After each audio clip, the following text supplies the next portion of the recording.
Now, PDEA leaks. Bago ang lahat, kailangan i-explain natin kung ano ito. Okay? Now, base dun sa sa scheduling, sa Senate investigation ni Senator Bato, I think most people misappreciated what the hearing is about. Okay, first, ang mga hearing na ganito ay inquiry in aid of legislation. Ngayon, yung ibang mga senador at kongresista, kapag nag-i-inquiry sila, ay usually, minsan in aid of re-election, in aid of sensationalism, and so on. In this case, well, in aid of legislation, i-presume muna natin yon.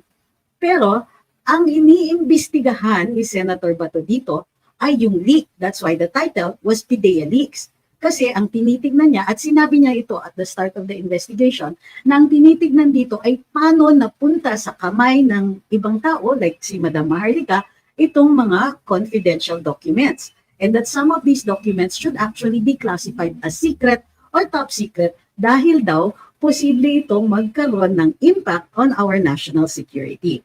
Okay. Yan po ang framework ng entire investigation. So anong puntirya dito? Ang puntirya dito talaga ay paano nakalabas ang mga dokumentong iyon.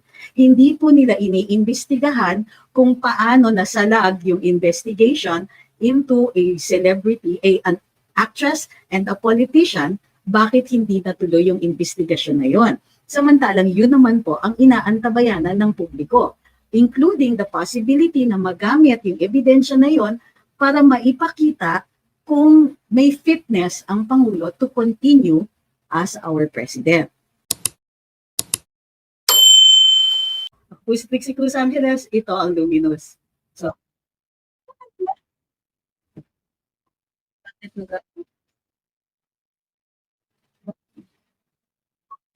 okay, double check lang. 1, 2, 3.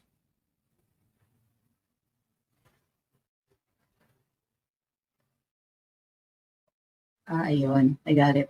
There you go. Okay. Sorry ulit, nag-aano kasi dun sa Instagram. Alright. Okay, paki-check lang po sa Instagram kung live na po tayo.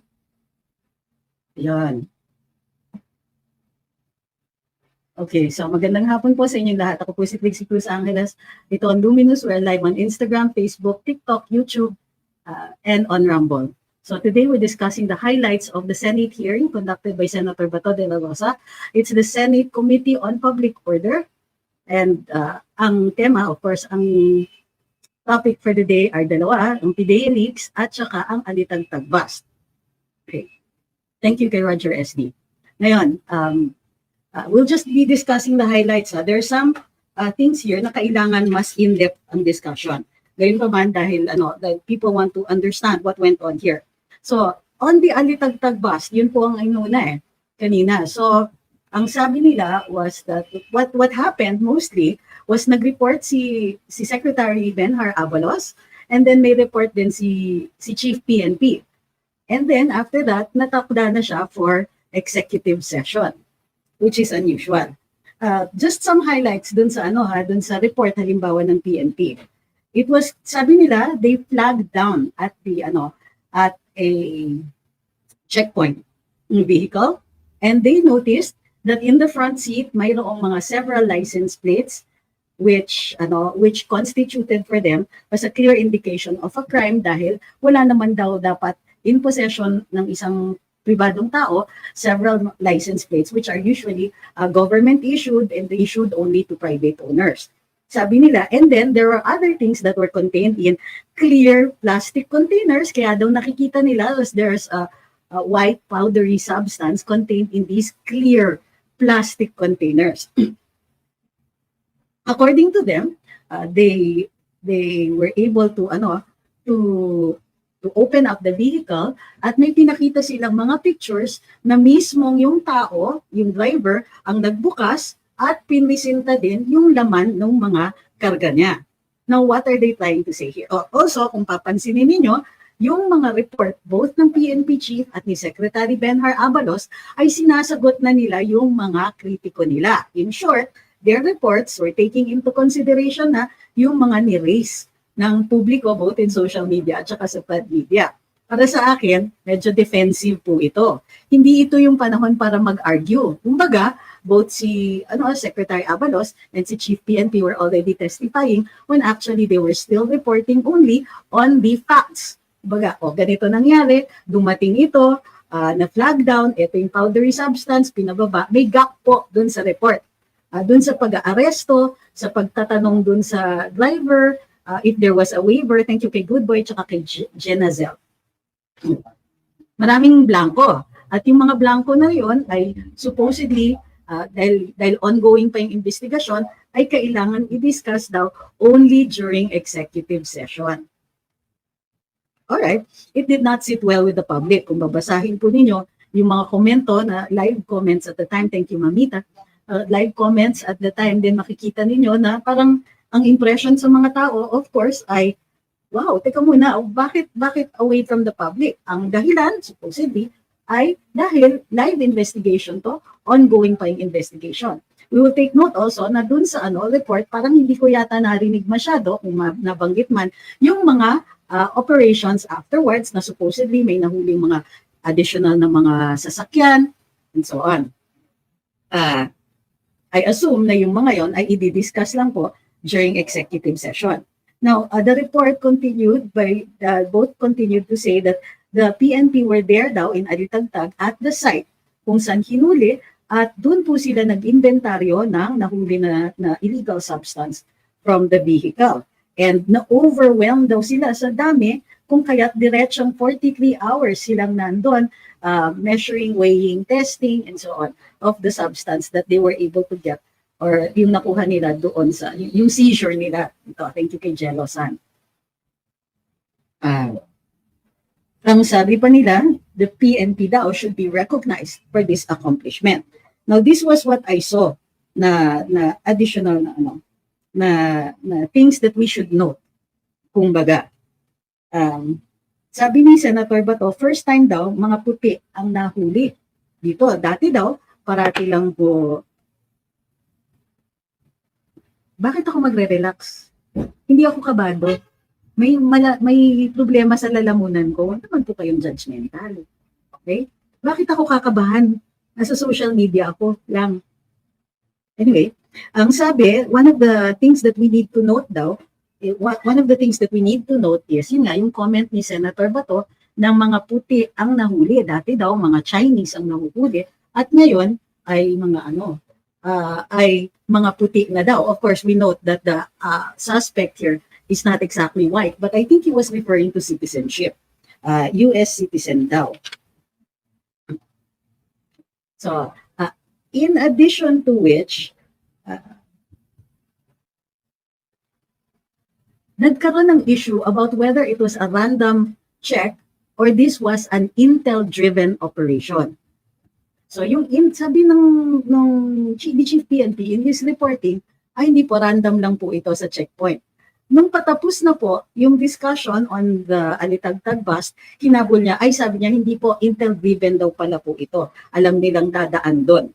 So which for me is a little questionable. This is the first time we're hearing this na intel-driven because the whole time na sila po ay nagre-report yung mga police, in fact even the time when the President himself was giving the press conference, tapos meron siyang pinare-report na isang pulis, kapitan po yata, ang sinasabi ni kapitan ay, it was a checkpoint bust. Dumaan doon, and it was not intel-driven, or at least walang banggit, thank you Anne-Marie, na ito po ay intel-driven at the time. So, I think that was not cleared. Ang sinabi lang, without any further argumentation,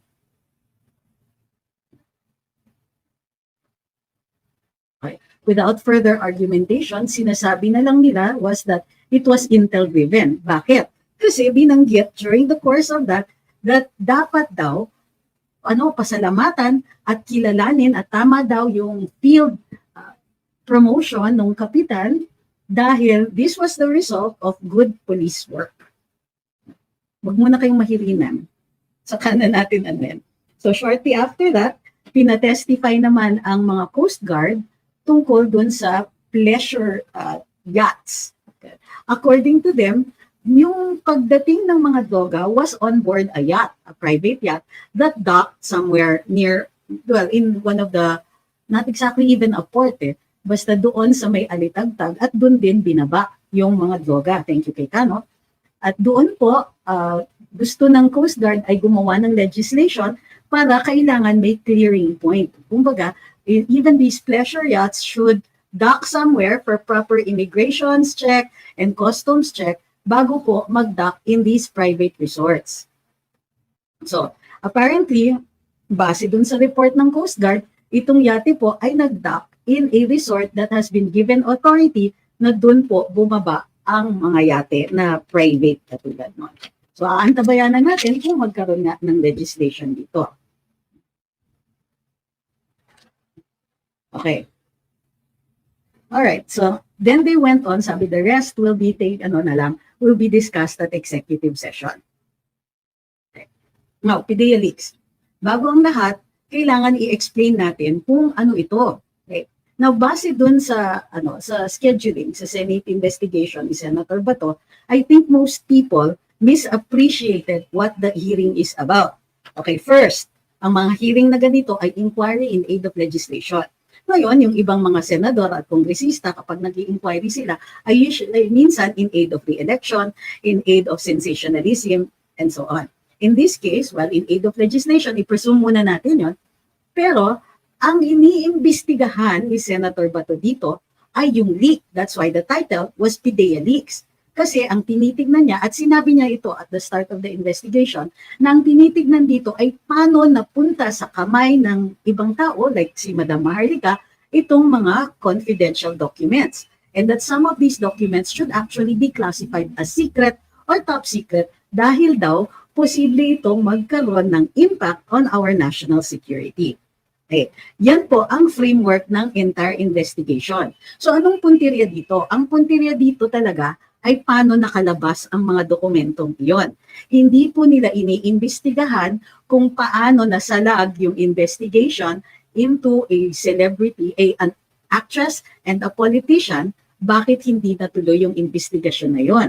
Samantalang yun naman po ang inaantabayanan ng publiko, including the possibility na magamit yung ebidensya na yon para maipakita kung may fitness ang Pangulo to continue as our president.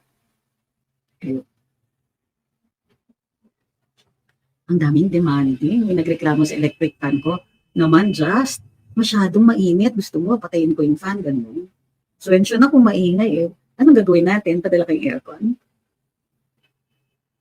Okay. So, ang daming nagsasabi nakaka-disappoint. Pero bago po kayo ma-disappoint, tandaan po natin what the purpose of the investigation was. The investigation is into the leaks. Okay? Hindi ito nag-iimbestiga kay Madam Maharlika because, well, she was the last to receive it. Siya po ay nakatanggap. So, but as with with the media, we protect our sources also. Thank you, P.J.S.R. Alright? So, tandaan na, yan po yung framework. Yung iba kasi, nadi-disappoint kasi hindi diniscuss mismo yung investigation or kung bakit nasalag yung investigation. Okay? So, yan po ang unang intindihan natin. And remember, this is an inquiry in aid of legislation. So, mahalaga kanina yung pagsasabi ng Coast Guard nung kanilang required desire sana na magkaroon ng legislation para dun sa mga pumapasok na pribadong yate. Okay? Now, let's go into the documents. Ito yung importante. Leaks yan. Pero ang sabi ng PNP, walang ganon. Kung walang ganon, then there is no reason for the investigation at all or for the investigation to continue. Okay? Pero ang PNP dumating armed to the teeth with cases daw of Mr. Morales. Let's go into that. Alright. Sabi pangalan ni Chief PNP Lasso, okay, no such documents exist. Wala daw ganon at all. Pero medyo nagkaroon ng tama sa kredibilidad nitong very strong statement ni PNP later on.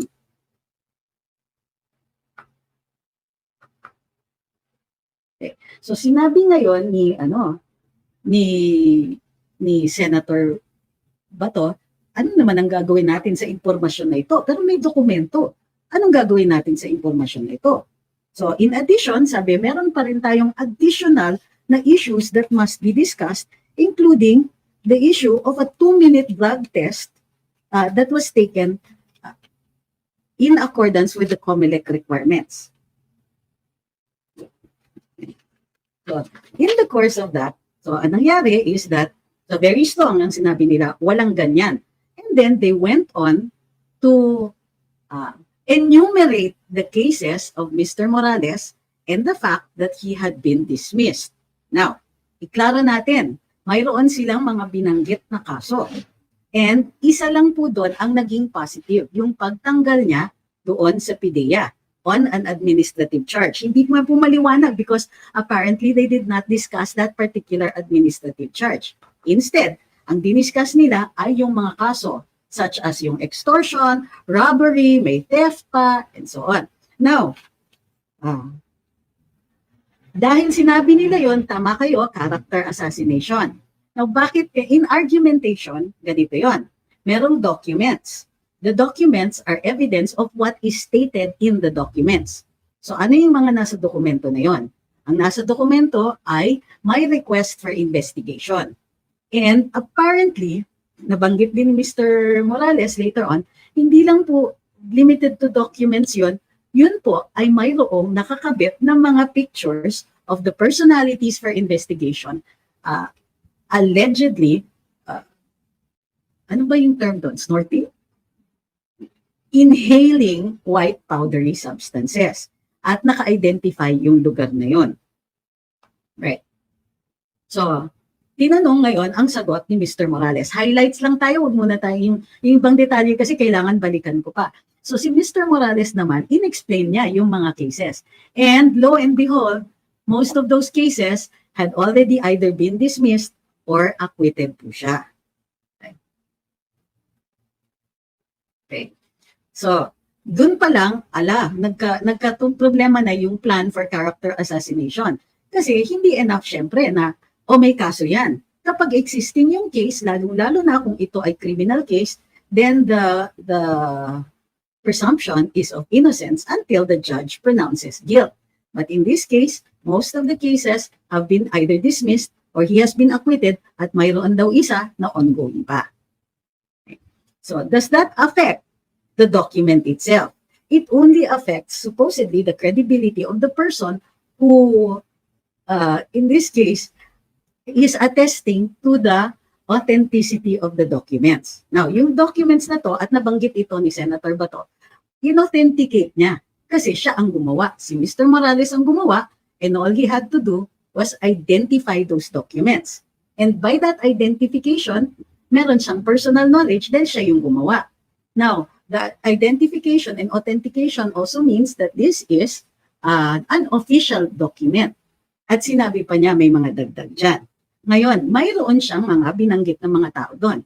Kasi ang nasa dokumento din na yon, additional, because it's an entire file, ang nakita lang po natin are a few of them. Doon sa file na yon, naka-indicate din po doon lahat ng mga tao who were there at the time. Bakit? Yung request for investigation is the cover. And naka-attach po doon ay other documents which include the affidavit or the Q&A of Mr. Morales with the witness. At nakalagay doon kung bakit, paano niya nalaman yon. And na-reveal ni Mr. Morales na base doon sa kanyang Q&A, sinabi nung informant na siya mismo ang saksi at in-identify niya yung mga tao, in-identify niya yung lugar, at in-identify din yung mga pictures. At pinastate ni Mr. Morales o sino yung nasa pictures na yan. And according to Mr. Morales, sinabi ng informant na yan, ito is the actress Maricel Soriano at ito is the Senator Bongbong Marcos. Yun yung words eh. Tapos, doon sa pictures, yung informant, binlock out pa nga daw yung muka ng ibang mga taong kasama kasi daw baka madamay sila samantalang hindi naman sila involved doon sa paggamit di umano ng pinagbabawal na substances. Okay. Sinabi pa nga, so, pagkatapos kasi mag-take ng statement, ganito po ay totoo pati sa procedures ng PNP at saka ng NBI. Matapos i-take yung statement, kailangan may mag-attest na itong taong to ay maliwanag, ay nagbigay ng statement niya at pinatotohanan niya yung laman ng kanyang affidavit. at pina-attest pa to, so sworn statement siya. Nilagay din doon ang mga witnesses. Sabi ni Mr. Morales, nilagay niya yung pangalan ng mga tao who were in the room at the time na kinuna niya ng statement itong si informant. So ngayon, may 8 na dumating na dinala po ni Chief PNP at sinabi nila, tinanong ni Senator Bato, anong masasabi dito? Ang sabi nila, hindi totoo. Pero if you will note, very careful yung mga saksi na yon. I noted it down Sabi nila, yung first 4 witnesses, ang dinideny nila ay, una sinabi nila, weekend po yon. So sabi ni Senator Bato, totoo ba to? Sabi nila, hindi, wala po kami doon. Sabi ni Senator Bato, nakita niyo ba to? Sabi nila, wala po kami doon. Take note of the answer and the question. Hindi responsive. Hindi nila sinabi kung totoo o hindi. Ang sabi nila, wala sila sa opisina at that time. At sabi pa nila, ang hindi namin, ang pinabubulaanan nila, ang dinideny nila is, what is being denied is yung sinabi daw ni Mr. Morales na alam ng buong compound ang nangyari. So bali ang sinasabi nila, kami hindi namin alam. Kasi on that day, it was a Saturday, wala kami doon.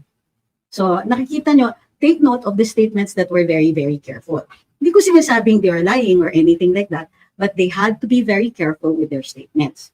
So take note of what those 4 witnesses denied. Ang sabi nila, it was a weekend, it was a Saturday, wala po kami doon at hindi po namin alam ito at hindi totoo ang sinasabi ni Mr. Morales na alam ng buong compound ang nangyari.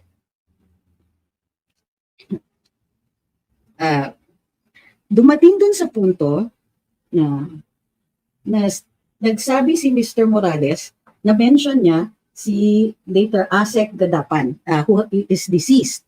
At the time was one of his superiors.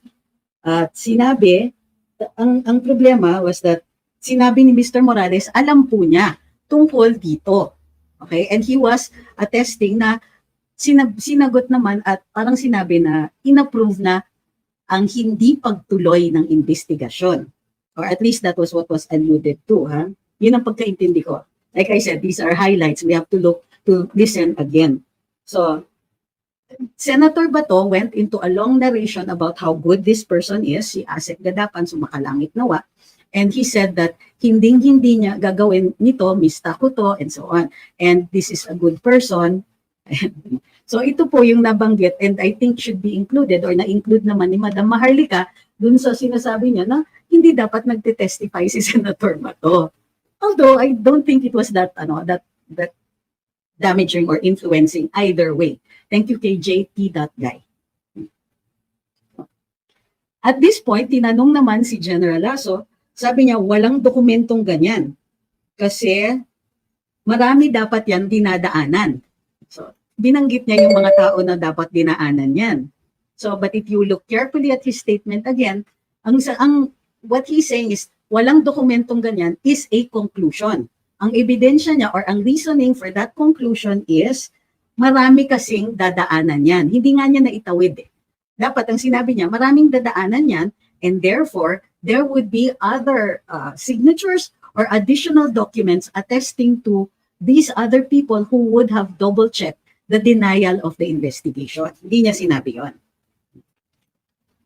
Instead, nabanggit yung chief ng investigation ng IIS, si Francia, who was there. At ang sagot naman niya is, wala akong natandaan na nag-usap kami. Sabi niya. But at this point, nagsabi si Mr. Morales na nag-usap sila with this, si Mr. Francia is no longer yata with PIDEA. At sinabi niya, wag na nating aminin. I-deny na lang natin para wala ng problema. Diba? Ikaw kasi, nasa labas ka na. Hindi ka maaapektuhan. Kami, na nasa loob pa, this was apparently a discussion that they had recently, ikaw nasa labas ka na, hindi ka na maaapektuhan yan. Kami, may mga pamilya and so on. Kaya bahagi parati ng testimony ni Mr. Morales, every time may nagde-deny ng mga sinasabi niya, Attorney Francia, thank you. So, ang sinasabi ni Mr. Morales, hindi ko po sila ma-blame na pag dinideny nila ito, may mga pamilya silang kailangan makakain. Okay. So, muli tinanong ni Senator Bato, Attorney Francia, Chief Francia, totoo ba to? Sinabi mo ba ito? Sabi niya, wala po akong natatandaan na nag-usap kami ng ganyan. Wala po akong natatandaan. He said later on, wala po akong natatandaan na sinabi ko yan. Tapos later on, nagbago yung kwento niya, ang natatandaan ko, iba ang kausap ni Mr. Morales, may kausap siya sa telepono at sinabihan niya yung tao na yon doon sa telepono. Tapos later on, si Attorney Francia din ang attorney ba siya? So, yes, nag-usap sila. Tama, sabi ni Shibarium. So, nag-usap sila. Okay. So, sabi ni,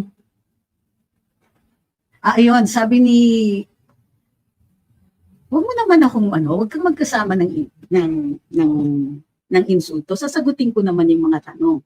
So, hindi ko kasi narinig or nakita kung ano yung designation ni Francia. So, ito ang sinasabi niya at the time. So, yes, so si Attorney Francia is still active daw with PIDEA. Sabi ni Cela V, 1 year pa lang sa Intel. Okay? Sabi ni Juan de la Cruz, nagalit sa akin, nanood ka ba? Si Francia, active director ng PIDEA. Okay po. So, yun nga, si Chief Francia. But what is important is what he is saying. Pero sige, okay po. Totoo yan. So, he is with PIDEA. A-jacket nga pala siya. So, sabi niya, he kept saying na, hindi ko natatandaan na sinabi ko yan. Hindi ako ang kausap niyan. May kausap siyang iba. Okay. Word for word yan, sabihin yung mali ako. Nakinig ka ba?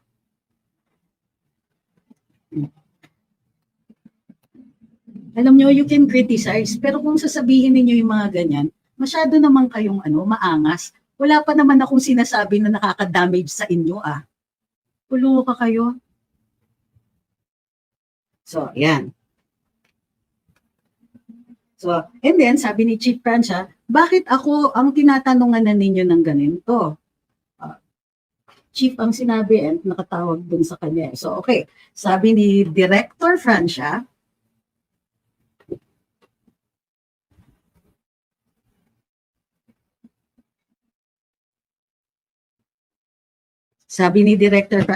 talagang gusto ninyong ma-derail yung discussion.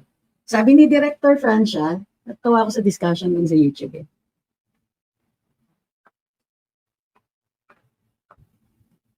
Okay. Sabi ni Francia, Francia na lang. Bakit daw sila yung naging issue? Bakit sila yung dinidiscuss dito? Samantalang dapat ang pinag-uusapan yung papel. Ang totoo daw niyan ay immaterial yung mga sinasabi nila. Unfortunately, hindi po immaterial kung ang dinidiscuss ni Mr. Morales ay mga nagko-conspire to deny the existence of a document that does exist. Okay?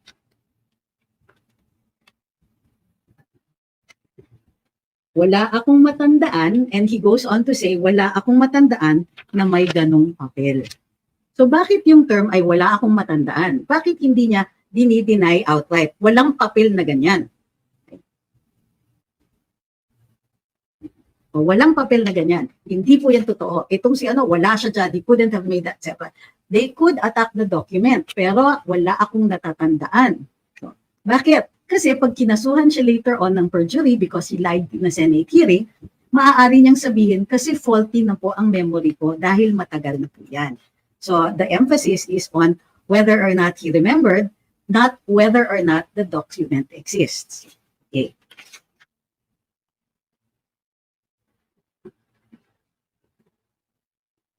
Okay.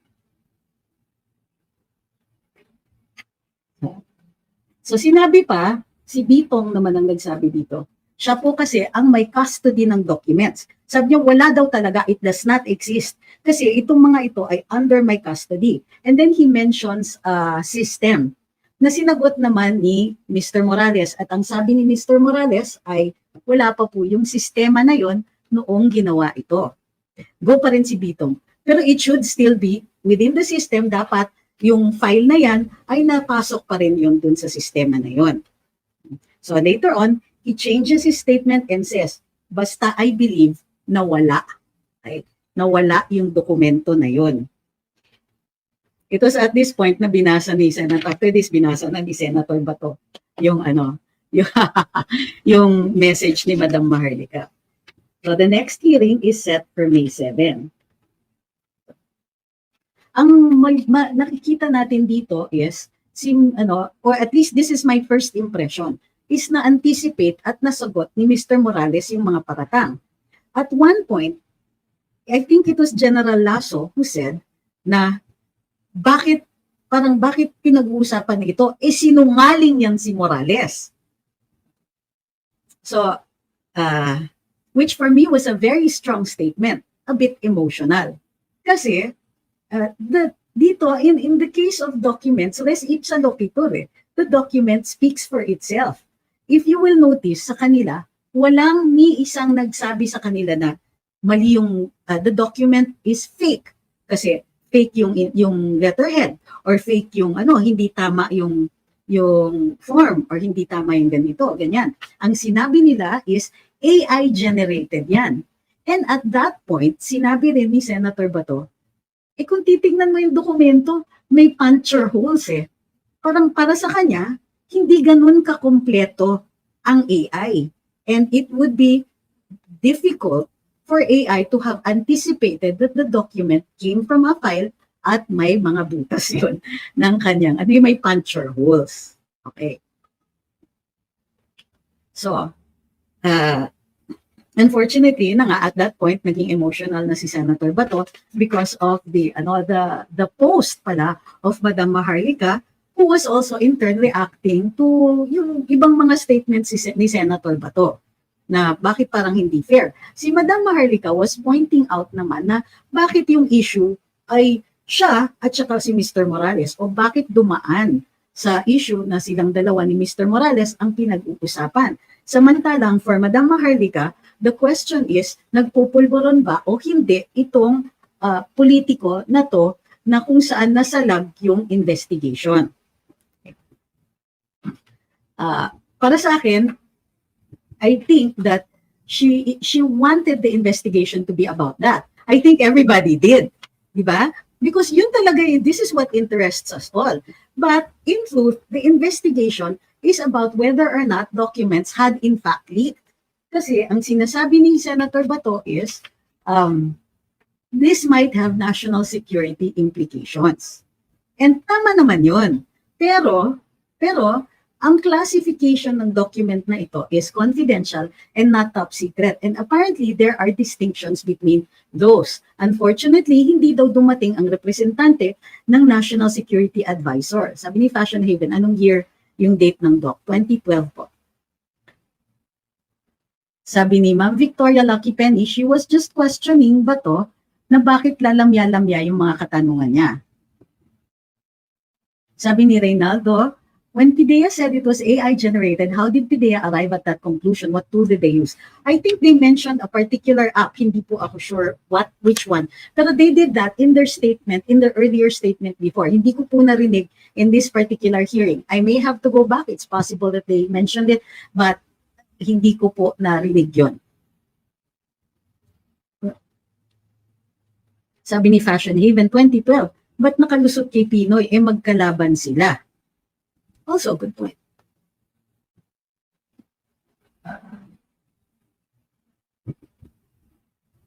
Ngayon, we also have to note yung mga sinabi ni, and yes, Mr. Morales was also testifying to that fact na, yes, tunay nga yung document na yon. And in fact, galit nga siya kay Maharlika nung una.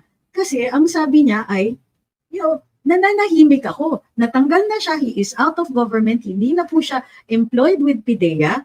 Pero, guys, nasa moderators, pare-pareho po yung mga sinasabi ng mga trolls. Pag pare-pareho po yung sinasabi, yung literally cut and paste, paki-block na automatic, ha? Okay. So, yung ang sinasabi ni Mr. Morales is, Yun na nga, paano yan nakalabas? Ako naman ang nadamay dito. Nananahimik ako, pwede naman siyang to just go on with his life. Iniwan na niya ng matagal and this document was 12 years ago. Gayon pa man, he attested to what he knew about it. At ang sinasabi niya ay, yun nga pala, si Asek Gadapan daw, ang supposedly na-instructan yata ni Executive Secretary Ochoa at the time. Okay? Para hindi matuloy yung investigation. Now, babalikan natin para klaro. Okay? Wala pa ditong actual evidence of any use of illegal substance. Ang evidence dito is, if ever it will be used for that, is indirect. This is, however, evidence of corruption, which may involve the First Lady. Bakit? Ang sinasabi, ang kwento dito around the documents is that there was a request for investigation about drug use or illegal substance use or abuse of particular personalities, but the investigation was denied. And the investigation was denied because of a peculiar and particular connection to the then Executive Secretary, Jojo Ochoa. Paquito Ochoa, yung full name niya. And, kumbaga, that is the reason why, despite the prevalence or the, kumbaga, of the, kumbaga, common knowledge in quotation marks, of drug use / or abuse of these personalities, hindi natuloy yung investigasyon. In particular din, hindi natuloy yung investigasyon despite the allegedly complete documentation of the alleged crime. So may attestation, may witness, may pictures, may identification ng lugar. Kumbaga, kumpleto yung information that should have spurred or allowed the PIDEA to initiate an investigation. This could, I think that most people are hoping that this would lead to an investigation of actual drug use because mayroon ngang, kumbaga, there is indication, this is not yet solid evidence kasi ang evidence dito is sinalag yung investigasyon. But that there is a person who was attesting to having first-hand knowledge of the drug use. This can spur another investigation into whether or not there was actual drug use at the time. Kasi yun yung evidence is of the use at the time. Now, nabanggit ni Senator De La Rosa yung supposedly 2-minute drug test, which was narrated by Madam Maharlika. And she had produced a document to that. This is the drug test that was taken by then candidate, the alleged drug test, taken by then candidate Ferdinand Marcos Jr. and attached to his certificate of candidacy. Hindi po umabot ang diskusyon tungkol doon. So let me check your questions and your comments. Sabi ni Peter, the elephant in the room then Senator, now President, photographed snorting.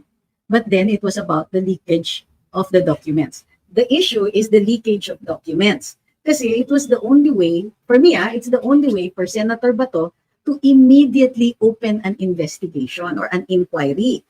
Otherwise, it might have, according to him, I think sinabi niya, it might have to require a resolution.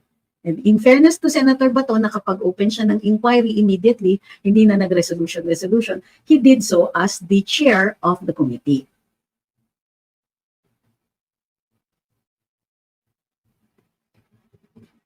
Sabi ni Rose, in fairness, matapang si Morales kahit mag-isa lang siya sa Senado. Sabi ni Bran, si Bato malamya, pinagmamalaki niya, magaling daw siya na investigador. Nag-dry na yung lalamunan ko bigla.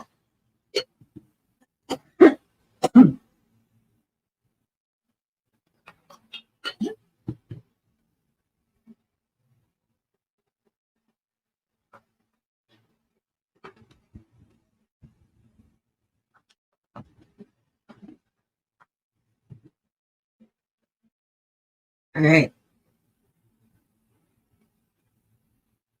Sabi ni Rex Ian, does this affect the credibility of the president? Well, credibility is really, well, mostly in the eyes of the beholder, di ba? Thank you kay Kapitan daw at saka kay Jonah. But, well, kayo magde-decide niyan. Para sa akin, it affects directly the credibility of kung sino man yung naglakad ng pagsasalag ng investigasyon na yun. Because that is actually a corrupt act. Diba? Nag-prevent ka ng investigation that was based on complete staff work naman. But for me, it is not proof positive of actual use. Kasi yung actual use, drug test yan. However, it can lay the basis for a drug test. Particularly one that will indicate long-term use. Sabi ni Staana, Robert, past, umamin din sila na sa kanila mismo galing ang documents. Sabi ni JM, gising ng mga Pilipino, pinaiikot lang tayo ng mga dilaw at pula, mula pa noon magkakampi talaga sila. Oh yes, I have balita. I inquired with some of our sources at the PNP kung si Chief Lasso is a fair person. Tahimik si mga sources. And this is more than one source, ha? Tahimik si mga sources.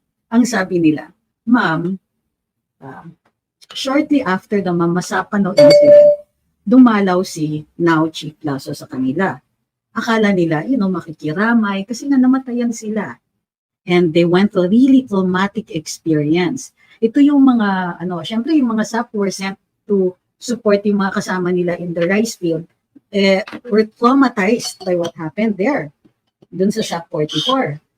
Ano po yung nangyari? Yung pala bumisita si now Chief Lasso para ikampanya si Mar Rojas. It's a small incident, but for me, indicates a lot about the character of the Chief PNP. I'll still get additional attestations. Baka naman mabait si Chief PNP. Pero, hindi po siya, kumbaga, there are certain, there's information from several members na nakausap ko na sa PNP who are, kumbaga, they don't want to praise him. Ayaw din naman nilang manira. Pero, consistent yan. Lahat nagsasabi, ma'am, tao yan ni Mar Rojas. Oh, okay. Sabi ni Bumi, outright nagsabi si Lasso na walang ganong document. And then sabi ni Jonathan, totoo, under oath sila. Hindi po ba dapat, I'm mixed up by your, under oath sila, ganyan. I'm not sure, who are you referring to na under oath?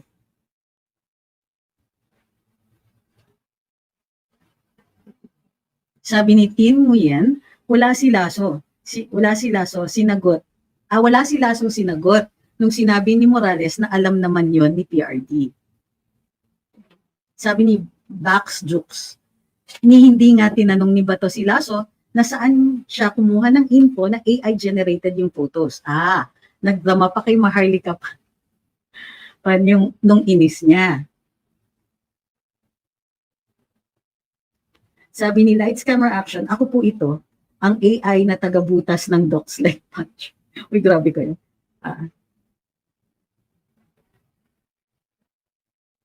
Okay.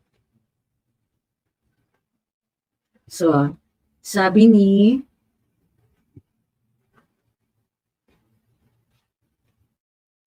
Venice, dapat lahat ng mga ka-DDS block na agad natin yung account ng mga bayaran para makaganti tayo. Who are we talking about? Sabi ni Joma, disappointing ang hearing today. Play safe si Senator Bato, lalo na sa drug hall, puro praises. Pero hindi pa naman tapos. So meron pa sa May 7. Sabi ni Kapitan daw, yung deadlock ni Senator Bato si Maharlika ang napagbunto.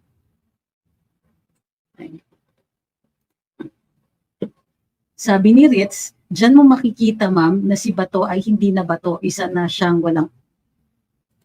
Sabi ni Jaius, no all caps please. Sabi ni Tatay Strauss Fernandez, to my eyes, Senator Bato did his job, despite attempts to derail it by some senators. At least the people already witnessed the duplicity of the President Pidea, Chief Lasso and company Let's all just wait for those pictures to surface online soon. In the end, the people will be the final judge. My guess, those pictures have been destroyed. Kasi hindi na nga kasama eh. Sabi ni Ma'am Ruth, ayaw banggain ni Bato si Marcos kasi ICC is waiting. Hi, Senator Bato, ambot sa imo. Love kita pero I'm so disappointed. Sabi ni Net, unbecoming si Bato, nag-AFB habang may hearing. Napikon kay Maharlika kasi tinag siya. Oh, I see. Okay. So, ngayon, what can we get out of this? So far, because hindi pa rin tapos, ang nakikita natin dito is that the character assassination did not appear to work. Kasi, based on the, nasagot kagad eh, dismissed, acquitted, ongoing. Okay. But of course, meron siyang admin case, which indicated na hindi nga siya pwede maging PIDEA agent. What was indicative also is that hinarap niya yung issue. Sinabi niya na at the time that he was making the application to PIDEA, wala pa siyang notice na he had been dropped from the rolls. And therefore, good faith pa yung kanyang pagsumite ng application. Later on, when it was found out na hindi pala siya qualified, then he was removed through an administrative case. Sabi ni Ashia, ang creative nito, kawawang Narda, hindi na makakapag-transform dahil wala na ang bato. Sabi ni Lights, Camera, Action, yung hinarang nila ang rally kapalit pala ang interview ni JM o ano na mga AI. Yun nga eh. Well, sabi ni Black Spider, dapat siguro magpa-escort si Maharlika ng FBI, total US citizen naman siya, pagpunta niya dito sa Pilipinas next hearing. Bakit? Aabot ba ang sampina sa US? May jurisdiction po ba ang Senado natin sa US? She can attend the hearing if she wants to, but she cannot be compelled. Sabi, may Romania na silang pinagtrabaho sa kanya.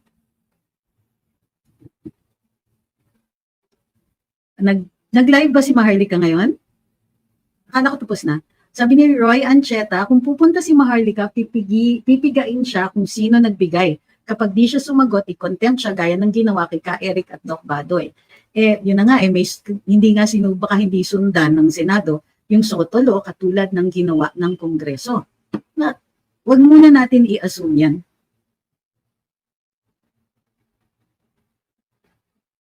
Sabi ni Ashia, buti mag-attest si Maharlika but through online lang, sabi ni Bookboy.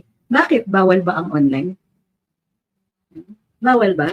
Hindi naman si Maharlika ang investigador dito. Bakit binunyag niya? Parang ganito. Just to explain the context. Maganda naman yung tanong mo, Boy. Ang ginagawa ng bloggers or vloggers ay yung pagpapublish, which is no different than what newspapers do. In general, hindi po sinusubpina ang mga reporters because meron ngang SOTO law, they cannot reveal their sources. So, if that holds true for yung mga reporters and yung mga nagpa-publish sa mainstream, it should also hold true for those who publish online. Ano ba ang sasabihin natin na difference? Para mag-warrant ng different rules, di ba? Bakit po mga senador takot kanila Marcos? Well, he is the most powerful person in the country.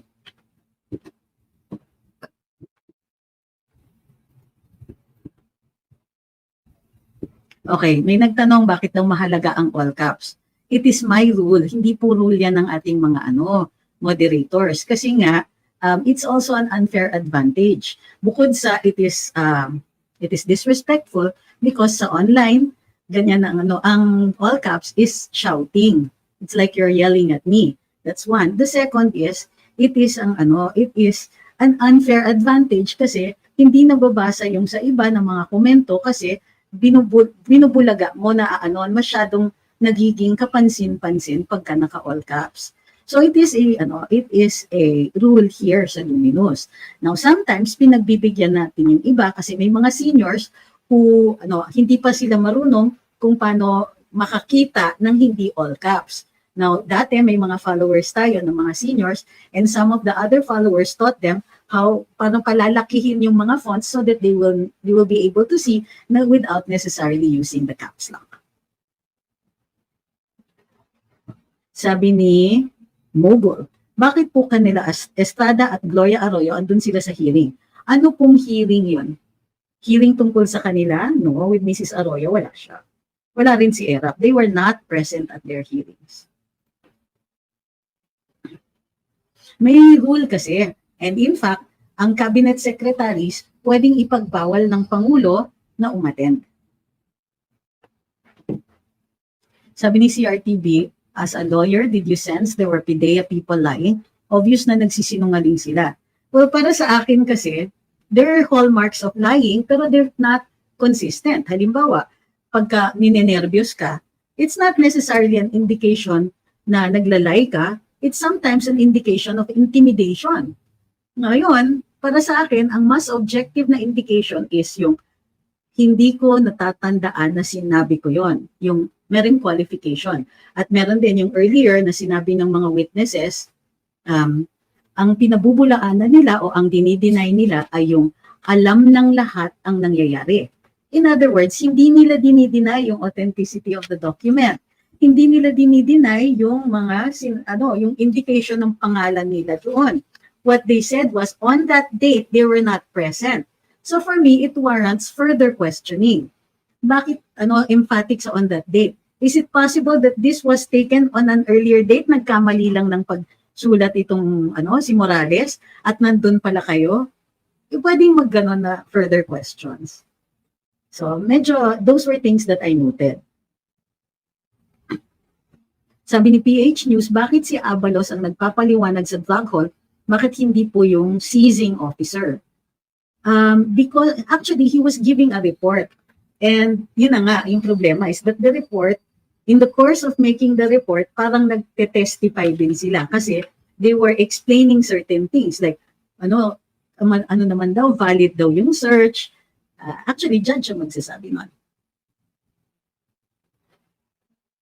So, by the way, doon sa alitagtag na bust, para sa akin, they were very careful na to ensure na solid yung search kasi nga ang daming nakapuna. Ang pag-checkpoint search, it's only a visual search. Hindi ka pwede magbukas ng kahit not even the car itself. The exception is if the person waves. Ngayon, paano nila napa-wave yung search ng vehicle at yung pagbubukas ng mga packages? Parang bakit napaka-cooperative naman nitong taong ito? And in addition to which, di ba, why would he have placed contraband like let's say stolen or fake license plates in plain view? So these are questions.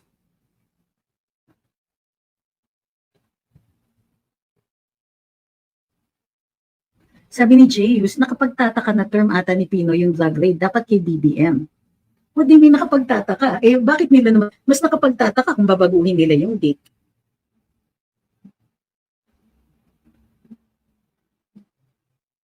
So dapat Aquino o mga pink ang maglalabas nito kasi ayaw nila umupo ang mga Marcoses.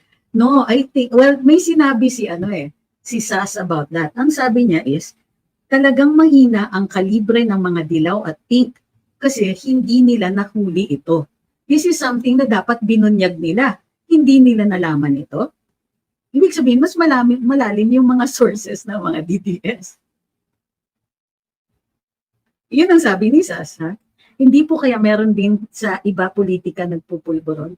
I wouldn't discount that possibility. Naganap yung use. So marami pong gumagamit. So dahil marami sa populasyon ng gumagamit, hindi naman po rin, kumbaga, statistically improbable na isang politiko o ibang mga celebrities hindi gumagamit.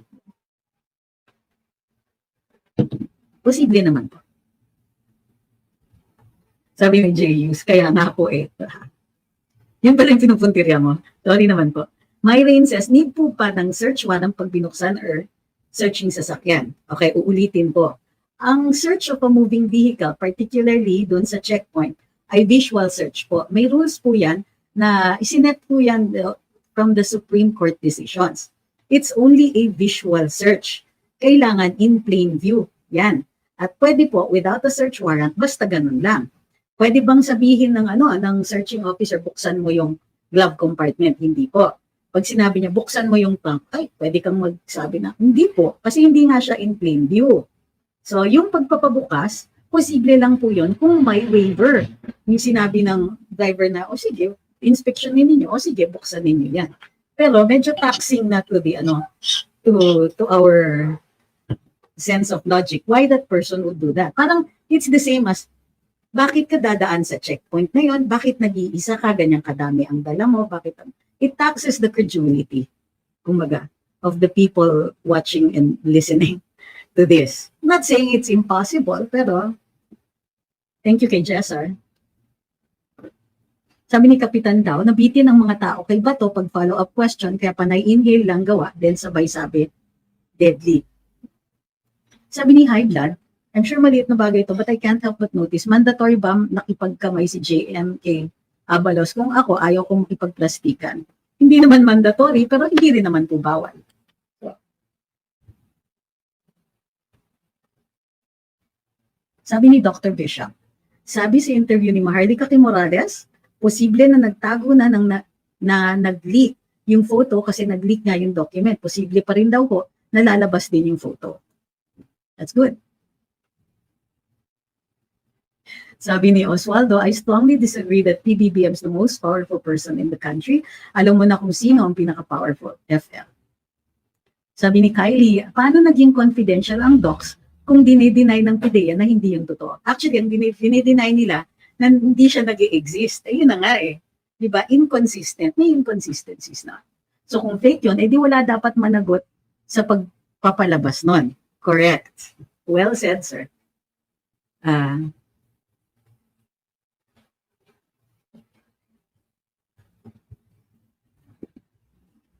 Sabi ni Mogol, iba po talaga nagagawa ng pera, nagiging makasarili sila kahit may sinumpaan tungkol sa bayan. Sabi ni Boy, yung PDEA personnel lang pwede maghalungkat kung may formal investigation. Actually, hindi. Pwede pong halungkatin yan ng ombudsman, other investigative agencies.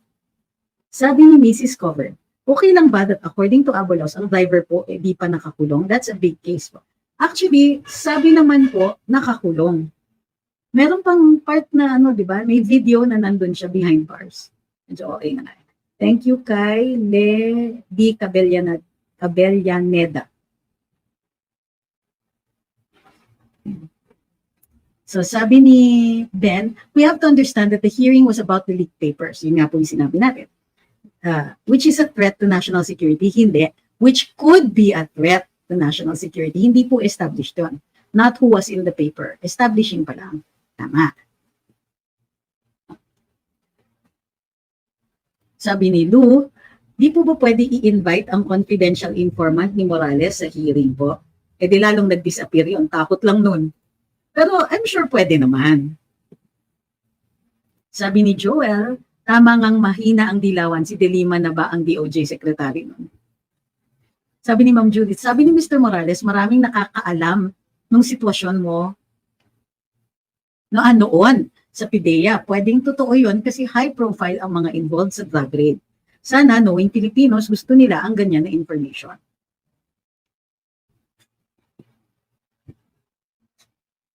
Sabi ni Laverne, bad shot ka na sa amin na taga Davao Bato. Dapat lapok na pangalan mo. Di bagay ang Bato sa iyo. Ano po yung lapok? Is that the same as kapok? Parang useless naman ginagawa nila kasi parang takot kay Marcos dahil mayaman at makapangyarihan sila. Mad. Okay, putik. Okay, thank you for the translation. Malalim-lalim po yun para sa akin. Ang gulo po, sabi ni Ma'am Belia, sayang boto namin. Okay, thank you for the Ano ang gagawin ng Senate para mapilit nila si Madam Maharlika na mag-attend sa hearing? Halimbawang ayaw niya. Wala. Wala jurisdiction ng Senado sa kanya. She is abroad. Territorial lang. Philippine jurisdiction lang po.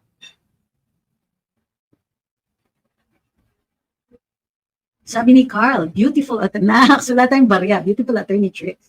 Dapat talaga kumilos na ang AFP. Harap-harapan na tayong niloloko ng gobyerno. Walang problema sa gobyerno. Ang problema ay yung mga nakaupo sa gobyerno. I like that last part, sir. Sabi ni Aftershock, bakit sa administrasyon ni Duterte, sunod-sunod ang, ay nawala, hindi ko na nakita. Okay, Oli says, if I ask you, I'm wondering what is your side about the said documents. Why should I take a side? No. Huh? Why do people insist on sides? Ang dinidiscuss natin dito is the hearing and the documents nga itself. Pero kung tatanungin mo kung which weighs heavier on me, para sa akin, heavier yung existence and authenticity of the documents. Kasi nga, may nag-attest, may witness na nagsabing, tunay yan kasi ako ang gumawa niyan. And hindi ma-deny ng mga officials na nandun, sina Chief Lasso and so on, hindi nila ma-deny na yun yung form ng document that at the time PIDEA agent si Jonathan Morales, or that at the time he had the authority to question a witness or to ask for an investigation. In short, ang laki na na-admit inadvertently ng mga ng PIDEA. Pwede ba yung citizen ng ibang bansa pauwiin sa Pinas tapos arestuin? Anong jurisdiction natin? Pwede lang kung kunwari makasuhan dito for a crime na mabigat, and you will ask for extradition. Sabi ni Destroyer, kung deny todo ang PIDEA, bakit kailangan kasuhan ang mga nag-leak kung yan ay fake? Correct. Unless inaccept ng PIDEA accountability sa agency. Well, hindi nga nila ina-accept, but at the same time, sinasabi nila AI, ewan ko ba. Well, ang nakikita natin dito is inconsistent nga po ang statements ng PIDEA officials.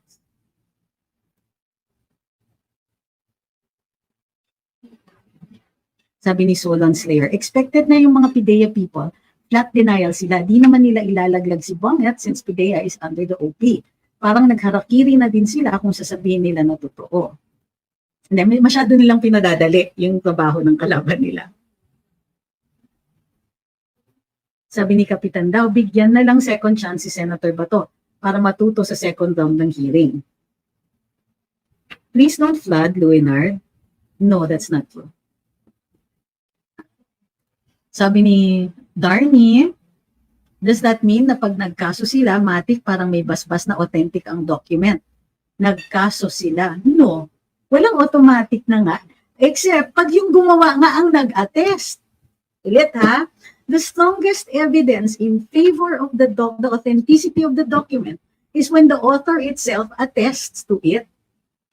Ano ang salag doon? Mahirap na. Pero ano yung sinasabi mong pag nagkaso sila? Ano nga ang ikakaso nila? Yung leaks? Pwede. No, it could be a conclusion, pero not necessarily automatic. Proven na yung document through the attestation of the author. Sino yung umiiyak? Christopher De La Roz. Sabi ni Chino, kawawa po ang PIDEA agent kasi matindi ang panggigipit sa kanila sa loob ng agency. Thank you kay Kapitan daw. Sabi ni Henry, kuminto ako sa panonood ng Senate hearing nang sinabi ng mga PIDEA agents na hindi sila present nung ginawa ni Morales yung mga documents. Parang parang even nung sinabi ni Senator Bato, do you deny this? Totoo ba ito? No. Bakit ang hina? No sir, hindi totoo yan. But of course, demeanor can be explained in many ways.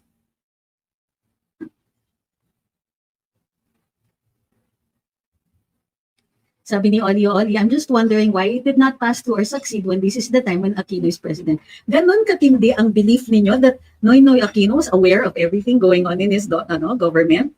Ganon talaga ang tingin ninyo sa kanya? Na ganon siya kagaling na presidente na alam niya pati yung mga ganito? Yung mga hinarang ng ES niya? Oh, and by the way, pagharang yun, di naaakyat yun sa presidente. Which means it is entirely possible that Noynoy didn't know. It was the ES who was, well, to be fair, Jojo Ochoa seemed to be running everything at the time. So bakit sasabihin ninyo, suddenly, grabe na yung believe ninyo kay Noynoy Aquino? Suddenly, hindi na kayo showbiz government ito? Suddenly, ang galing-galing ng Noynoy administration that Noynoy knew everything that was going on. Diba? Where are you getting such faith in his abilities? And by the way, even the current president, any president, you have to rely on people who are on your staff to do certain things for you. And some of this decision making is also delegated.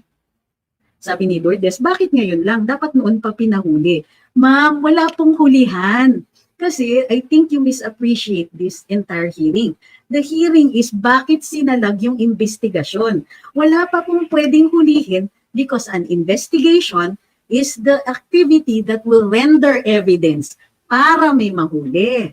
So, ma'am, shortcut nyo naman. Okay? So, anong kahalagahan nito? Mayroong corruption that was involved in barring or denying a request for investigation that could have yielded evidence, that could have led to arrests, very, very embarrassing arrests on very high profile, on a very high profile politician. So masyado nyo naman kasi, there is no evidence to indicate that President Noynoy knew about this.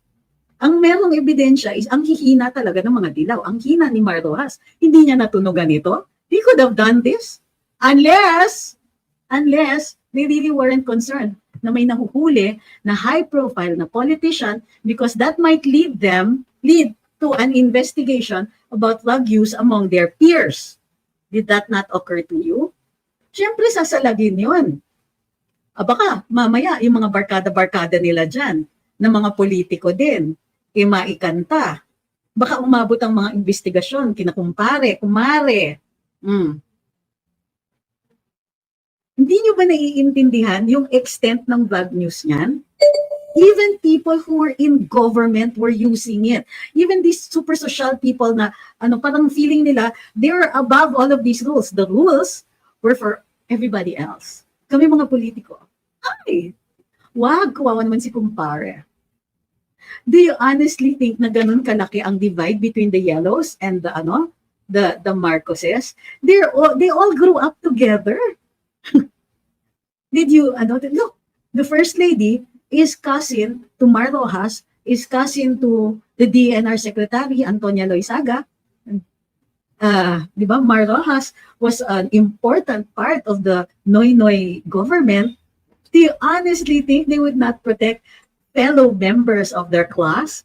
That's what we mean when we say the oligarchy is in control. Kasi all of these laws and those rules, they're above it. And it was very obvious nung time ng mga dilaw. Di ba? Yun yung remember, galit na galit tayo kay Noynoy kasi they would make yung mga haphazard, low quality, pagdating sa publiko, yan, pwede na, bigyan nyo lang ng ilang porsyentong discount, yan na yung PhilHealth nila. O kaya, doon sa mga yung temporary housing, para doon sa mga, sa mga typhoon victims, barong-barong lang, puro ganun. Pagdating doon sa mga mahihirap, sa mga hampas lupa tulad natin, pwede na yung ganyan, pwede na. Pero sila, hindi. And it doesn't matter kung magkakaiba sila ng politika. Ano yung divide and rule. I-divide nila tayo according to colors, pero sila dun sa taas, nagko-collude sila, co-conspirator sila. Sabi ni Tango Delta, Natol, ikaw madam, anong ampag mo sa bansa maliban sa Manila? You want my resume? I helped draft RA 10066, which is the Heritage Act of 2009. I helped draft many of the Heritage Acts in this country, particularly dun sa local governments. I helped save heritage, which was my job for more than 10, 12, 15 years. In addition to that, I also represented pro bono members of the AFP, the PNP, public servants who had no resources and napapag-initan sila ng oligarchy. I was an activist. Sinasalungat ko yung mga opisyales na hindi tama ang mga ginagawa. Hindi ko alam po ngayon, ang gusto nyo yung ipalabas na naninira lang kami. Because apparently, you do not appreciate what the freedom of speech is about. Sana, sir, aralin ninyo na the Constitution rests on the premise that we should not trust our government. We should not trust any government official because we have given them virtually unlimited power.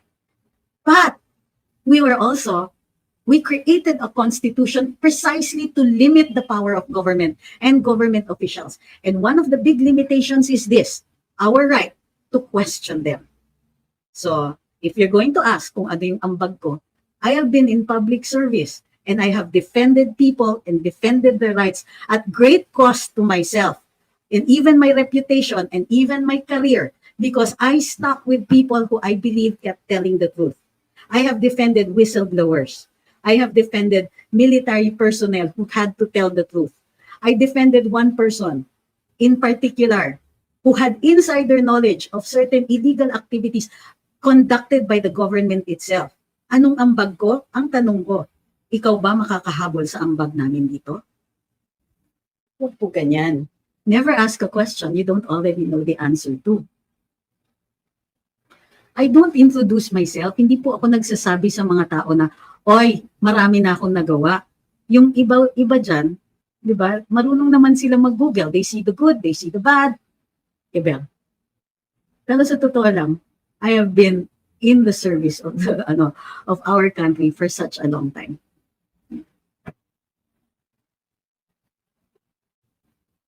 Sabi ni Reynaldo, tama ba yung ginawa ni Senator Bato na nag-conduct ng hearing pero walang research on his part?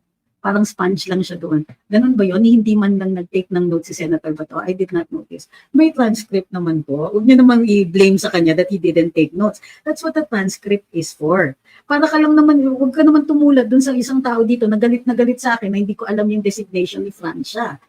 Sorry, I was busy taking notes. And calling up the laws to see what was applicable in this case.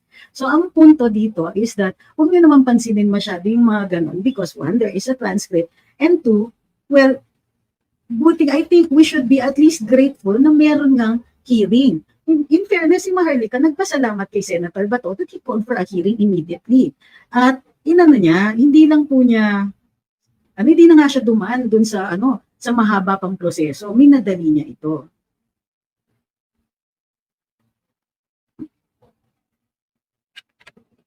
Sabi ni Jackie, tama yan. People kasi, instead na mag-research about the issue, maniniwala sa chismis. Thank you kay Kapitan daw. Sabi niya, may respect and salute po sa inyo. Saan ka po nagpanos? Thank you for that compliment. Natuwa naman ako. Okay. Sabi ni Cobals, kapal ng mukha sa nag-question sa ampag the internet. Hindi ka walang ampag. Okay lang yan. Hindi nila ako kilala. It's okay. It's okay. Huwag niyo pong pagalitan. Pero definitely, yung pang-iinsulto, yun ang reason kung bakit mabablock ka. Sabi ni Jongy, kung talagang ang document, oops, ito bago tayo mamatayan ng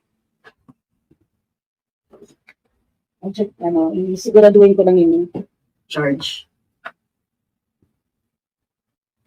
Wait lang po, I'm just making sure na my laptop is plugged in. Alright, sabi ni Jongy, kung talagang ang document ni Mr. Morales, bakit bitin? Dapat kasuhan nila ng libel or fabrication of public documents. Falsification po. Pero wala naman silang nabanggit na gawain na gano'n. Yes. Actually, baka sabugan sila pagka gano'n. Hindi nila alam kasi what is out there. And my guess is, hindi nila alam sino ang naglabas nun. And if that person has copies.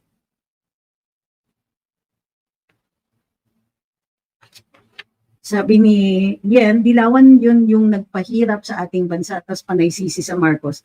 Wake up at tignan nyo ang bansa. Sinong nagsisisi sa Marcos?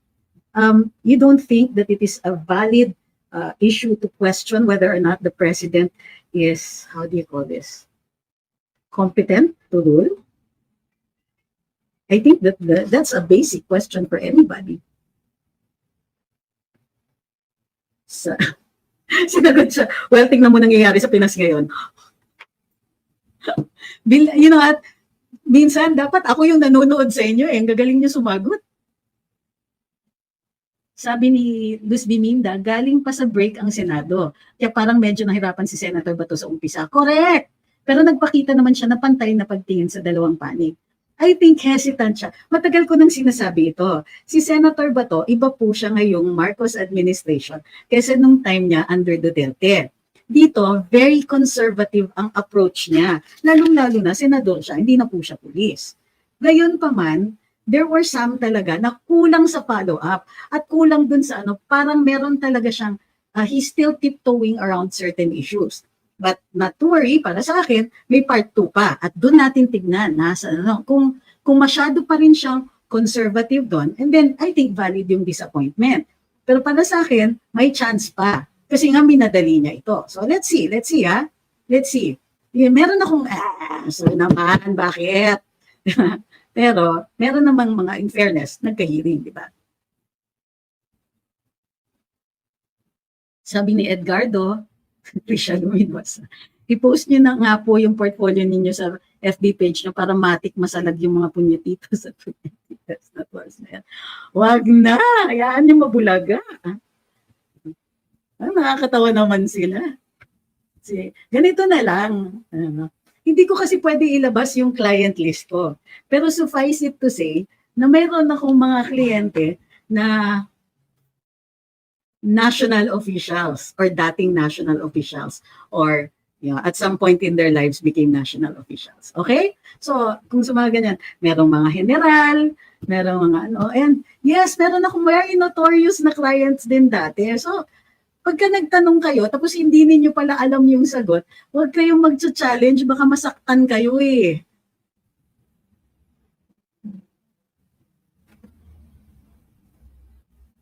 Grabe daw ang inom ko ng tubig. Ay, actually, ang iniinom ko, tsaa po ito. Huwag pong mag-alala yun dun sa mga nag-worry na umiinom ako masyado ng salabat.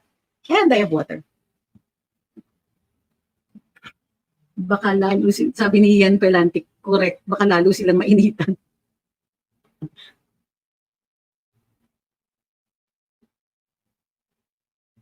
Sabi ni Ma'am Cecilia, tama po ma'am, marami lang wala namang masasabi. Pinapunta pa ang sasabihin lang, wala sila sa araw na yun. Denial, ano? Sabi ni Bowie and Lucky, napanood ko documentary ng INC, ikaw pala lawyer nila. For a while. I got into so much trouble on that one.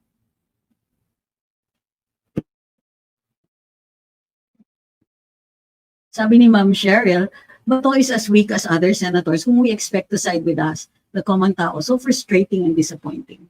Let's see it then. Ang test niyan talaga ay yung report. Kasi yung iba dyan, sa hearing ka, alam mo, panalong-panalo, tapos paglabas ng report, walats pala. Am I still in government? Talaga naman. Given who the first lady is, tatanungin niyo kung nasa gobyerno pa ako. Sabi ni Sir Boy, non-stop po ulan dito sa Davao. FYI. Buti pa sa Davao, umuulan. Makapunta nga. Init dito, nakikita niyo yung pawis. Oh. Sabi ni I am men. O nga, napansin ko na parang may nagbago kay Senator Bato. Hesitant pa siya, pero meron pang second chance. Correct. Let's wait for the second round. Para sa akin, hindi pa marshmallow. Pero, naman, Senator Bato, I believe in you. Kaya mo yan. Sabi ni Broken Fit, guys. Sorry po, hindi na updated. Sige po. Chance. Sabi ni Kapitan daw, kulang po ang sinabi niya sa portfolio, wala pa po yung actress. No? Grabe. Pati ba yung sa ano? Napanood niyo ba? Grabe yung mga bit rolls ko, no? Wala lang magawa si Osang noon. So sabi niya, halika, punta ka dito, nag-shooting kami, tapos biglang may part na ako dun sa shooting para ma-justify. Ramboys, hindi po, wala po akong si Sir Danny. Hindi siya Ramboy, YO. Inasabi kasi dito yung mga yung ibang ni-represent ko. Merong grupo called Para sa Bayan. At sila po, yung many of them ay humarap po sa hukuman, actually sa military court martial, at lahat po ng kliyente ko absuelto except for 2 na nabigyan ng amnesty, ng ilang amnesty. So, lahat yan, yung mga kasamahan ni Trillanes na hindi naman bilib kay Trillanes, absuelto. Yung mga Marines, sa akin. Yung iba, yung 2006, 2007, dalawa yon. Manila Pen at saka yung 2006 standoff incident. Parehong may mga kliyente ako doon. Absuelto yon. As in absuelto. Gusto nila, umalis na lang sa serbisyo kasi gusto nila, ipaano nyo na lang yung mga kliyente mo, ipa-amnesty mo na lang mga kliyente mo, patanggal sila sa serbisyo pero wala na silang kaso. Ako hindi. Kaya ko silang ipa-absuelto. Stay ako dito. Ano ko na? Balik pa sa serbisyo lahat. Sabi ni Reg, I don't know, pero parang naging OAC ba to sa reaction niya with the text from Maharlika? I think nasaktan siya talaga. He can't even hold his temper as if naman kalaban yung nagsalita sa kanya ng gano'n. We should just keep it private. Alam mo naman niyang out of frustration, kaya nasabi yun ni Maharlika. Kaya naging OAC ba to kanina? Sabi ni what's in Angong Bisaya. Agree ako sa'yo, may second hearing pa, naniniwala ko maraming senadora atin. Sana, tingnan natin ang kilatis ng mga yon. Sabi ni Happy Lam, score 1-0 in favor of the oligarchs. Don't worry, best of 3 ata tong hearing. Actually, hindi. Tingin ko, ako lang personal ko lang to na opinion, you can take it whichever way you want. Mas malakas yung attestation ni Mr. Morales kasi bare denial yung mga officials ng PIDEA. Ang hirap kaya nung chinus nila na defense. Doesn't exist. Yan na nga, may everything kompleto siya. Ang sinasabi lang nila, it's negative ba ang ano nila, na it's going to be very, very difficult to prove their side. So ganito yan, may assertion, may denial. So ano yan, that isn't a fact yet, it is controverted. Ibig sabihin, it's a controverted statement, ang magpapatotoo niyan, ebidensya. So, assertion, denial. Ang problema, when it is assertion and denial in a document, the document is actually already evidence of what it contains. Now, yung authenticity of the document, ang proof niyan is the attestation by the person who executed it. Paano mo sasalagin yun? Kaya yun lang ang kaya ng mga opisyales na i-attack yung character ng tao. So, for me, based on the rules of court, and based on what could possibly happen in a judicial proceeding, sa ngayon, ang tingin ko dyan is lamang si Mr. Morales. Let's see, sa second hearing, baka mas kargado na ang PIDEA.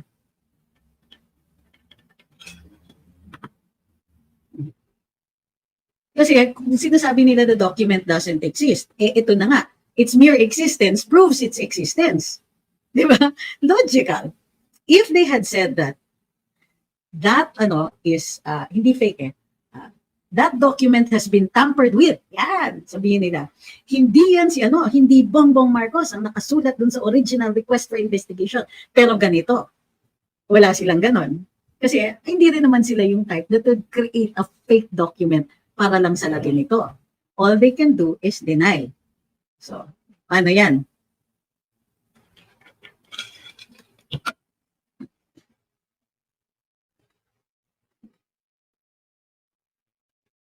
Sabi ni Larry Lynn, nakakatawa yung transition ninyo from being meek and respectful amid sa ginawa ninyo to being bold, like, given who the first lady is. Masyado kasi siyang ungrateful na prinotektahan mo pa din sila kahit na sinasadya ang pag-assassinate sa position mo noon. Dapat hindi alak iniinom niya, break fluid. Grabe si Larry Lynn, oo. Para sa akin kasi, di ba, kung pwede kang magalit sa akin kung meron akong ginawa talaga na ganon. Pero wala eh. Girl.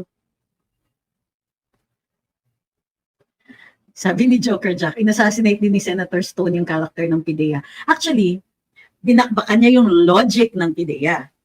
Sinabi niya, di kaya ng AI gawin yung document na may kasamang punch hole.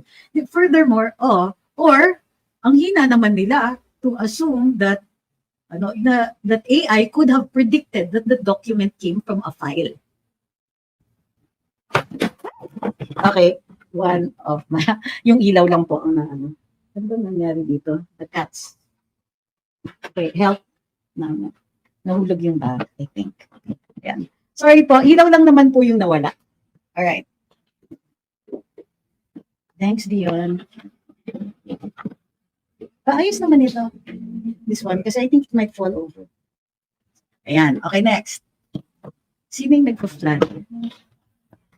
Nasaksak yung ano. Wait, hindi nasaksak ito. Ayan, thanks. Alright. Akala nila nirat-rat ako na. Hindi, ano lang siya. How do you call this? Coincidence. Parang bigla. Parang yung sa ano, sa sine na thriller or suspense po, build up yun. Tapos biglang, so it was the cat nga. Nakita daw yung buntot ng cat. Sinong pusa yun? Which cat was it? Where's Belly? Wala naman si Belly. Alright. Ano pa? Ano yung mga katanungan pa?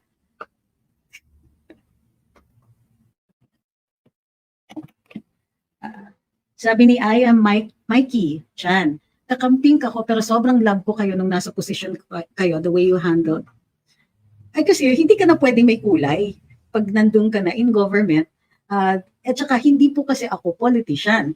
Kumbaga, the president is a politician. He can take sides, he can except in matters which require his objectivity. Halimbawa, yung if he has to decide on certain administrative cases, then the president must act with how do you call it? Must act with objectivity. Pero as a politician, he can take a particular political stance.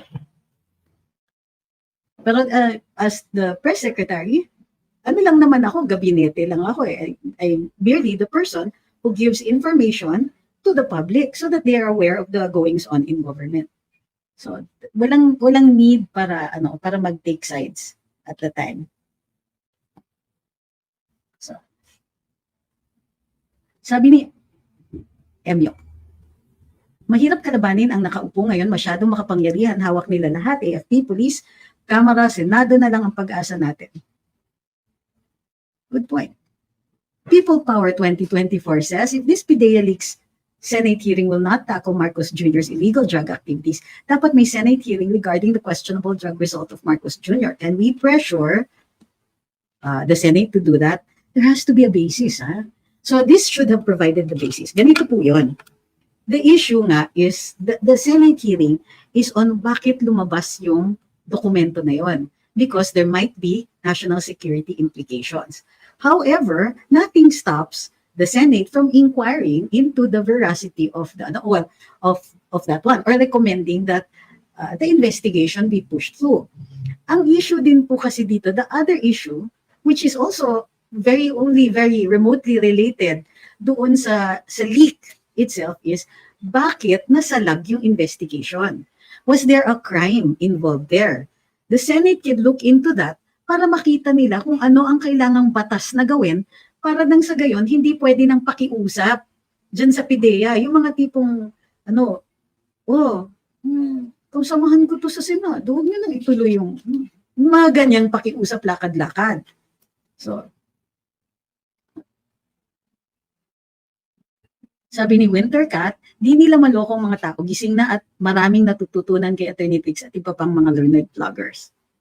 Now, I am sure that si Madam Maharlika is concentrating on the substance abuse. Ang kinikwento natin dito is the Senate hearing, the mechanics, and why the frame was this way. Kung bakit, ang iniimbestigahan kasi is the leakage. Pero para sa akin, there may soon, the hearing could render, kumbaga, information that could warrant a further hearing or a joint hearing. Joint hearing with another committee about, I don't know, about investigating this possible drug use. Sabi ni Loris, can Senator Bato issue a subpoena to Maricel Soriano to confirm if BBM nga yung kasama? He can, if the topic relates to the contents of the document. Okay. So, pwede kasi, ang nakikita ko, but this is far-fetched, na iimbestigahan ni Senator Bato yung contents. Kung tunay nga, let's say, pumunta si Miss Maricel, at sabihin niya, totoo po, nung time na yon, ako po ay known ganito, there it gives weight and credence to the request for investigation. That incident could have in fact happened, and now the question is, why it did not happen? Why the investigation did not push through? Okay.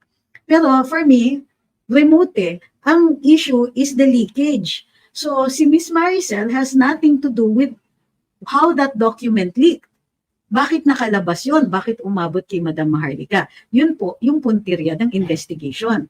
So dapat, ang ginawa ni Senator Bato is ilawakan niya yung punto ng investigation to inquire if laws must be created so that these sorts of investigations ay hindi nasasalag. So, lawakan pa. O let's look into bakit dininay ni ES, assuming totoo yon. So, in fairness, pinatawag niya si Paquito Ochoa. Let's see kung dadating.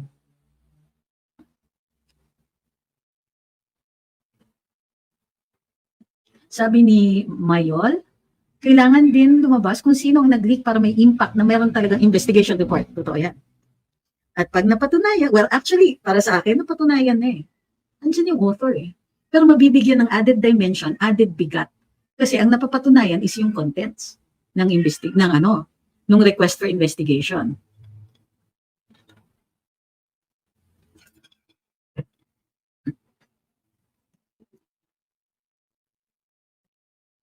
Sabi ni I Amen, Attorney Trix, random question. Sumagi po ba sa isip nyo na tumakbo? Grabe! Uy, random talaga yan. Sumagi.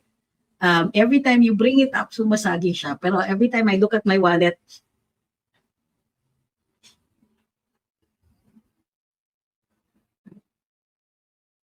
sabi ni Lights Camera Action, si Tambana naman pinalit sa 4th District ng Cavite. At may statement pa siya, hindi na too late na daw to conduct elections para dun sa kapalit. Sa ano ba? Sa Iloilo ba si Teves? May nakapalit na ba kay Teves? Nakagawa ba sila ng nakapag-special elections ba doon? Too late na daw for special elections. Uy, what a coincidence. Ang cringy daw nung naglitanya si Bato, sabi ni Ma'am Christine, to think he read Maharlika's question aloud. In fairness to him, ganyan ang denial, agad-agad. Di tulad ni BBM, wala pa rin sagot kung user o hindi. Ang galing ng kicker ni Madam, ha?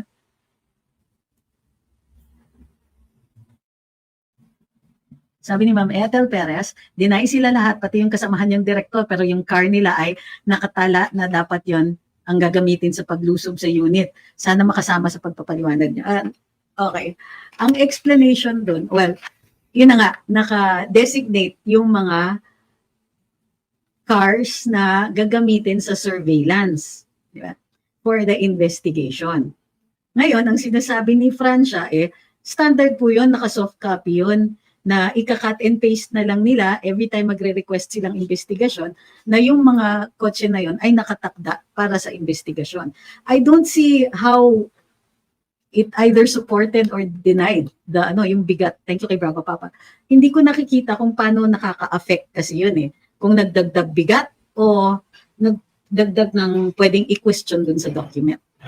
Standard siya It's one of those things na nakikita natin. They put in the request for investigation. Anong gagamitin? Ano yung logistics? Anong kailangan? Thank you kay Baby.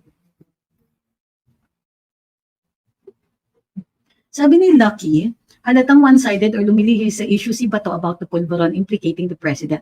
Di naman si Maharlika ang subject at bakit sa kanya nagkataon. I understand that. Pero para sa akin, hindi nga kasi yun yung issue Ang sinasabi ni Madam Maharlika is, hindi sila ang issue. Hindi siya at yung credibility ni Mr. Morales ang issue para for investigation. Tama siya doon. Pero, thank you Kikadzibu. Pero, she wanted na itawid nga yon doon sa use of illegal substances. Ang kaso nga, ang ginawa ni Senator Bato is a leakage siya dapat i-expand siguro yung coverage ng kanyang investigation. Sabi ni Bravo Papa, konti lang mga senador na umupo sa investigasyon kanina. Bakit kaya? Masyadong hot potato. Kasi they cannot take the risk. If hindi nila makontrol at lumabas na yun na nga, credible si Mr. Morales, credible yung document, then baka sila yung tamaan ng lintik. Na, why did you let it get out of hand?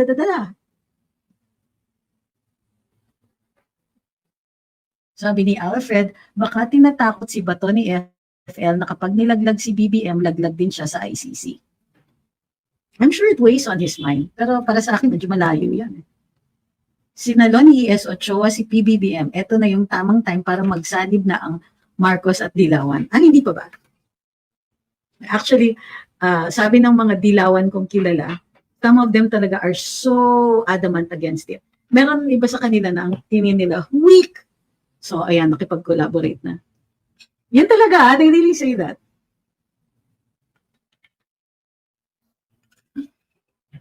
Nakakatawa na lang yung mga trolls. Oh. Ito yung nakakatawa is that because they can no longer answer itong bigat at saka yung attestation dun sa request for investigation na sinalag, they're now bringing up other issues. So be on the lookout sa mga walls ninyo. Sasabihin nila, bakit si ganito? Yung what aboutism. Oh, yung mga tipong ilabas niya yung video. Baka masaktan kayo pag nilabas yung PIDEA video. Baka masaktan kayo. Huwag kayong mag-challenge ng ganyan. So, sabi ni Falks, di kaya nakiusap na naman si Super Ate in 2012? Naman indication There's not even any gossip. Sabi ni Ma'am Melania, Senator Boto was not prepared, no game plan. Kumbaga, kulang ang armas na dala niya papuntang giyera. Sana nag-take note siya sa mga significant statements ng mga resource persons para sa follow-up questions. Sabi nga, memories may fail but records will show. Hoping there will be improvement in the next hearing.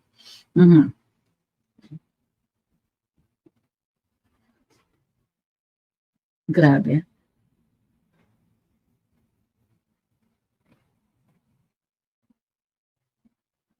Bakit ipananakot yung ICC? First and foremost, wala naman silang karapatan maghimasok dito. Yes? Tapping yung sabi ni Maricel. What do you mean tapping yung sabi ni Maricel?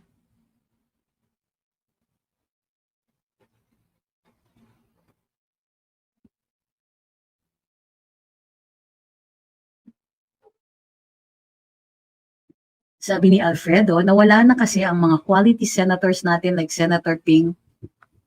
Napipiga ka talaga. Sabi ni Wintercat, wala. Dahil inutusan ni Tamba si 2nd District Kong sa Galbaria mag-file ng injunction to postpone the election. Si Tamba pa rin caretaker doon. Ay, wow. Sabi ni Ma'am Cheryl, baka nakiusap si Aimee kay Bato na wag mag-focus sa bangag issue ni BBM kay PRD. Nakiusap siya kay Bato pa kaya na senador lang. Sabi ni Ice Cream, parang pinagbigyan lang ni Senator Bato si Maharlika for the sake lang na may hearing. Well, let's see. Para sa akin, too early to conclude that. Let's see.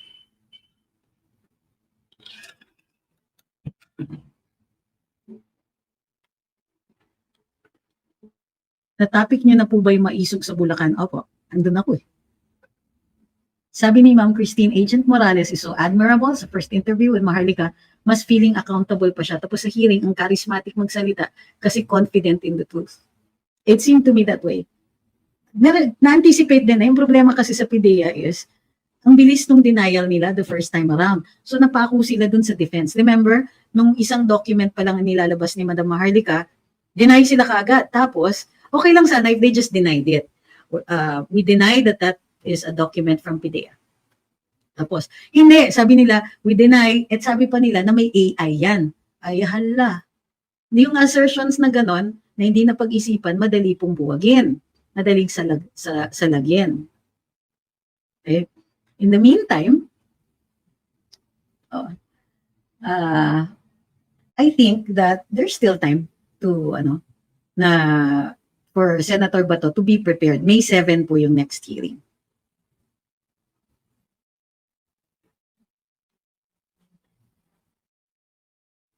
Okay.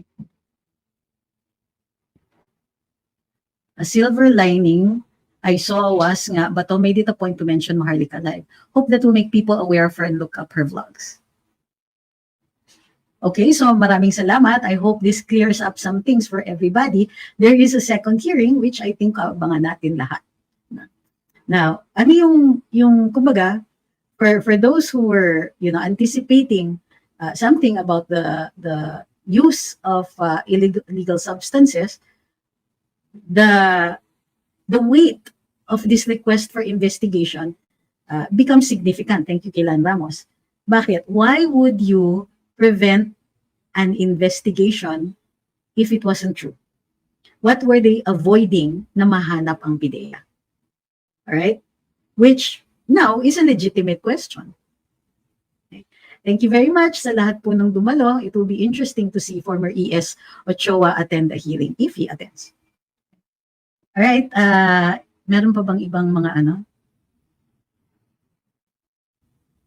Sabi ni Nor, ang leakage ang tinatarget nila, hindi ang docs. Yun nga po yung, yun nga po yung reason for the hearing, the leakage. Kaya nga yung title is PIDEA Leaks. Pero, nung sinabi ng PIDEA that, parang sinasabi na walang leak kasi that does not exist, that document does not exist. Unfortunately, the proof of existence is the document itself. Okay, maraming salamat. So, let's see if later on may time pa tayo, baka meron pang mga developments dito sa kaso and baka may mga iba pang magsalita. So, thank you very much for being here with us. Sa lahat po na nagpadala ng stars, super chat, super sticker, and gifts dito sa TikTok. Thank you very much. We appreciate every little thing. We also appreciate the likes, shares, follows, and everybody who subscribed. Thank you very much. And please, thank you kay Seafood Lover. Paki-ingat-ingatan din po ninyo ang sarili ninyo. Kailangan po kayo ng ating bayan. And as much as possible, ay nako, itong mga, itong mga trolls natin, and we can answer their issues, pero wag natin titiisin yung pambabastos nila. Alright? Thank you very much. Good night, everybody. I hope you all have a good evening or day.